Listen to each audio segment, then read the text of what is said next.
കേരള PSCയുടെ പുതിയ അപ്ഡേറ്റ്സ് എന്തൊക്കെയാണ് വന്നിരിക്കുന്നതെന്ന് നമുക്ക് നോക്കാം. പുതിയ വീഡിയോയിലേക്ക് എല്ലാവർക്കും സ്വാഗതം.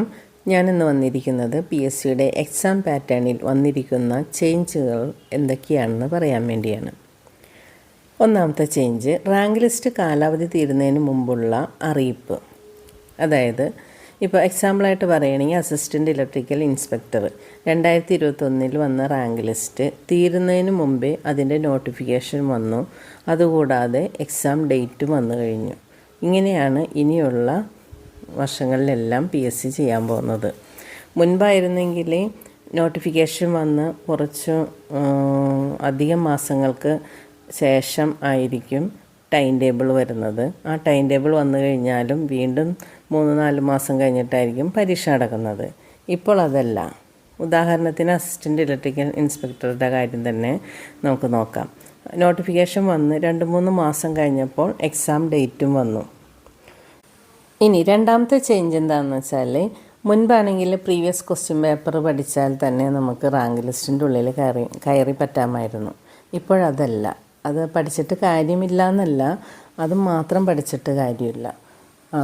കുറച്ചും കൂടി അപ്ഡേറ്റ്സ് ആയിട്ട് കൂടുതൽ കോംപ്ലിക്കേറ്റഡ് ആയിട്ടുള്ള ആ ഫീൽഡിലേക്കൊക്കെ നമ്മൾ പഠനം വ്യാപിച്ചാൽ മാത്രമേ റാങ്ക് ലിസ്റ്റിൽ ഇടം കിട്ടുകയുള്ളൂ. അതായത് ക്വസ്റ്റ്യൻ തന്നെ നമ്മൾക്ക് PSCക്ക് അറിയാം നമ്മൾ നന്നായിട്ട് പഠിക്കുന്നുണ്ടെന്ന്. അപ്പോൾ നമുക്ക് കിട്ടാതിരിക്കാൻ വേണ്ടിയിട്ട് ഒരു കൂടുതൽ കോംപ്ലിക്കേഷനുള്ള ക്വസ്റ്റ്യൻസൊക്കെ ചോദിക്കും.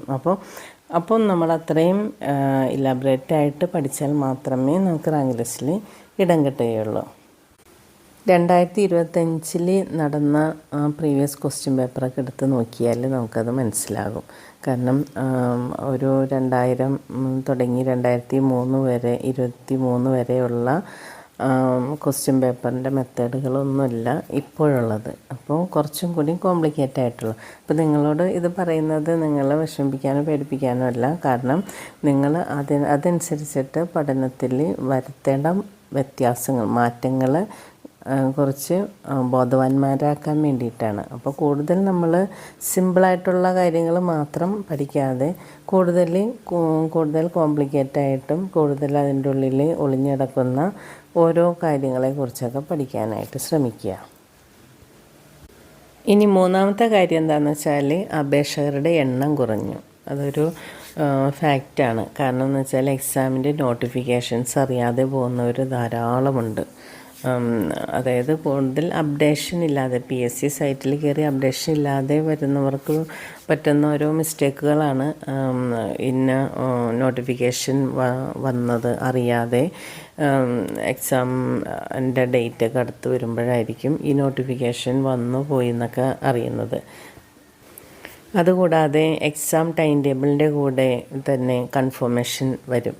ഈ കൺഫർമേഷൻ ചെയ്യാനായിട്ട് മറക്കുന്നവർ ധാരാളമുണ്ട്. അത് കൊടുക്കാനായിട്ട് ഓർക്കാത്തവർ ധാരാളമുണ്ട്. അപ്പോൾ അങ്ങനെയെല്ലാം ആ ടൈം ലാസ്റ്റ് ഡേറ്റ് കഴിഞ്ഞ് കഴിഞ്ഞാൽ പിന്നെ അപ്ലൈ ചെയ്തതുകൊണ്ട് ഗുണമില്ലാതായിട്ട് വന്നിട്ടുണ്ട്. അപ്പോൾ അങ്ങനെയും അപേക്ഷകരുടെ എണ്ണം കുറഞ്ഞു പോകുന്നു. ഓരോ എക്സാമിൻ്റെ ഓരോ അപ്ലൈ ചെയ്തിരിക്കുന്ന ഉദ്യോഗാർത്ഥികളുടെയൊക്കെ എണ്ണം എടുത്ത് നോക്കിയാൽ നമുക്കത് മനസ്സിലാക്കാൻ പറ്റും. അപ്ലൈ ചെയ്യുന്നവരാണെങ്കിൽ ധാരാളം ഉണ്ടാകും. പക്ഷേ കൺഫർമേഷന് ശേഷം ഈ അപേക്ഷകരുടെ എണ്ണമാണെങ്കിൽ അത് പകുതിയോളം കുറയുന്നത് കാണാം. ഇതൊരു കണക്കിന് പരീക്ഷയ്ക്ക് വേണ്ടി തയ്യാറെടുക്കുന്നവർക്ക് നല്ലതാണ്. കാരണം എന്താണ്, ഉദ്യോഗാർത്ഥികൾ കുറയും തോറും അത്രത്തോളം അവർക്ക് കോമ്പറ്റീഷൻ കുറയുകയാണ്. അപ്പോൾ ഈ കാരണത്താൽ അവർക്ക് റാങ്ക് ലിസ്റ്റിലേക്ക് എത്താനായിട്ട്, റാങ്ക് ലിസ്റ്റിൻ്റെ ഉള്ളിലേക്ക് കയറാനായിട്ടൊക്കെ ചാൻസ് വളരെ കൂടും.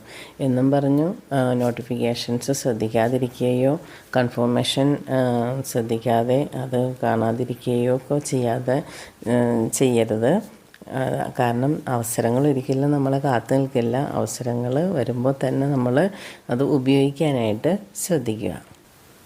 അടുത്ത കാര്യം എന്താണെന്ന് വെച്ചാൽ, റാങ്ക് ലിസ്റ്റിൽ ഉദ്യോഗാർത്ഥികളുടെ എണ്ണം കുറഞ്ഞു എന്ന് പറഞ്ഞാൽ, റാങ്ക് ലിസ്റ്റിൽ മുൻപൊക്കെ ആണെങ്കിൽ റാങ്ക് ലിസ്റ്റ് ഇടുമ്പോൾ തന്നെ മെയിൻ ലിസ്റ്റിൽ തന്നെ ഒത്തിരി പേരുണ്ടാകും. അത് കഴിഞ്ഞ് ഷോർട്ട് ലിസ്റ്റിൽ എൻ്റെ ഒരു 4-1 പേരുണ്ടാകും. അങ്ങനെയായിരുന്നു. ഇപ്പോൾ അതെല്ലാം കുറഞ്ഞു. റാങ്ക് ലിസ്റ്റിലെ ഉദ്യോഗാർത്ഥികളുടെ എണ്ണം വളരെ കുറഞ്ഞു.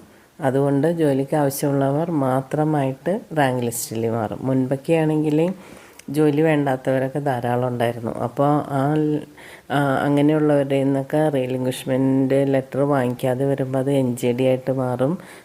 NJD ഒഴിവുകൾ ധാരാളം ഉണ്ടാകും. അപ്പോൾ അത് അടുത്ത ലിസ്റ്റുകാർക്കും ലിസ്റ്റ് തീരുന്നതിന് മുമ്പാണെങ്കിൽ അതാത് ലിസ്റ്റുകാർക്കൊക്കെ കിട്ടുമായിരുന്നു. പക്ഷേ ഇപ്പോഴാണെങ്കിൽ NJD ഒഴിവുകളൊക്കെ കുറഞ്ഞു. കാരണം എന്താണെന്ന് വെച്ചാൽ ഈ റാങ്ക് ലിസ്റ്റിലെ ഉദ്യോഗാർത്ഥികളുടെ എണ്ണം കുറഞ്ഞതുകൊണ്ട് ആ റാങ്ക് ലിസ്റ്റിൽ പെടുന്നവർക്ക് എല്ലാവർക്കും തന്നെ ജോലി ആവശ്യമുള്ളവരാണ്. അപ്പോൾ അങ്ങനെ NJD ഒഴിവുകളൊക്കെ കുറവാണ് വരുന്നത്. അപ്പോൾ ഇത്രയേ ഉള്ളൂ അപ്ഡേറ്റ്സ്. അപ്പോൾ ഞാൻ ഈ വീഡിയോ കൺക്ലൂഡ് ചെയ്യുകയാണ്. ഒരു കാര്യം പറയുകയാണ്, നിങ്ങൾ PSCയുടെ അപ്ഡേറ്റ്സ് എപ്പോഴും ശ്രദ്ധിച്ചിരിക്കുക. അതായത് ആഴ്ചയിൽ ഒരിക്കലെങ്കിലും PSC സൈറ്റിൽ കയറിയിട്ട് അപ്ഡേറ്റ്സുകളൊക്കെ ശ്രദ്ധിക്കാൻ ഒന്ന് നോക്കുക. പുതിയ നോട്ടിഫിക്കേഷൻസ് വന്നിട്ടുണ്ടോ, ഞാൻ അപ്ലൈ ചെയ്ത നോട്ടിഫിക്കേഷൻ്റെ എക്സാം ടൈം ടേബിൾ വന്നിട്ടുണ്ടോ, അതിൻ്റെ കൺഫർമേഷൻ ആയിട്ടുണ്ടോ എന്നൊക്കെ എപ്പോഴും ശ്രദ്ധിച്ചിരിക്കുക. ആഴ്ചയിൽ ഒരിക്കലെങ്കിലും സൈറ്റിൽ കയറിയിട്ട് നിങ്ങളത് ചെക്ക് ചെയ്യണം. പിന്നെ എന്താണെന്ന് വെച്ചാൽ ഈ ചാനലിൽ PSCയുടെ അപ്ഡേറ്റ്സ് എല്ലാം ഞാൻ വരുന്നത് പോലെ തന്നെ അപ്ഡേറ്റ് ചെയ്യാറുണ്ട്.